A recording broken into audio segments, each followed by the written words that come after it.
ধন্যবাদ জানাই প্রিয় বন্ধুরা।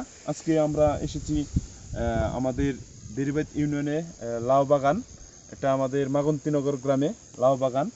তো আসলে অনেকের এলাকায় অনেক বলে, কেউ বলে লাউ, কেউ বলে কদু। তো আমরা দেখতে পাচ্ছি বন্ধুরা যে লাউ শাক খাওয়া যায় এবং এই লাউ খাওয়া যায়। আমরা লাউ সবচেয়ে ভালোবাসি শীত মৌসুমে, এই মৌসুমে যে মাছ দিয়ে লাউ দিয়ে খুবই ভালো। আর লাউ শাক কিন্তু অনেক সুস্বাদু খাবার। তো আমাদের এই গ্রামে অনেক বড় একটি লাউ বাগান আমরা আজকে ঘুরে ঘুরে দেখবো এবং আপনাদেরকে দেখাবো বন্ধুরা। প্রিয় বন্ধুরা, আপনারা দেখতে পারবেন আজকে এই যে লাউগুলো এবং এই যে লাউয়ের ফুলগুলো, লাউয়ের কলিগুলো আমি আপনাদেরকে দেখাবো এবং ভালোভাবে আপনাদেরকে দেখাবো। আপনারা দেখতে পাচ্ছেন অনেক লাউ ধরেছে। তো আমি ঘুরে ঘুরে দেখাচ্ছি আপনাদের, অনেক কলিগুলো দেখাবো আপনাদের, কলি। তো প্রিয় বন্ধুরা, আপনারা দেখতে পাচ্ছেন ডুগায় ডুগায় দেখেন। তো আজকে আমরা এসেছি আপনাদের দেখাতে অনেক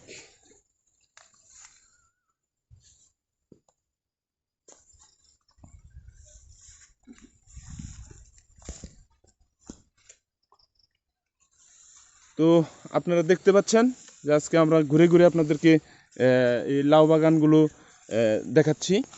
তো প্রিয় বন্ধুরা, তো দেখতে পাচ্ছেন আপনারা যে লাউগুলো কি সুন্দর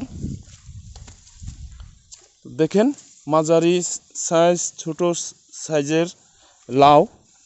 তো আপনারা দেখতে পাচ্ছেন। আর যদি আপনাদের লাউ লাগে আপনারা অর্ডার করতে পারেন বন্ধুরা, প্রিয় বন্ধুরা। আমরা নাম্বার দিয়ে দেব, আপনারা যোগাযোগ করতে পারেন। তো প্রিয় বন্ধুরা, যে এই যে লাউ দেখেন কলি, আবার শাকও খাওয়া যায়, কিন্তু শাকও খেতে খুবই মজা, ভরপুর।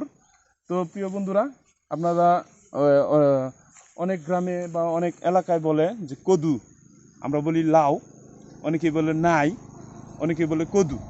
তো প্রিয় বন্ধুরা, তো আমরা আজকে এই লাউ বাগান নিয়ে আপনাদের সাথে ছিলাম এবং পরবর্তীতে আমরা আরেক পর্বে যাব। প্রিয় বন্ধুরা, ধন্যবাদ আপনাদেরকে।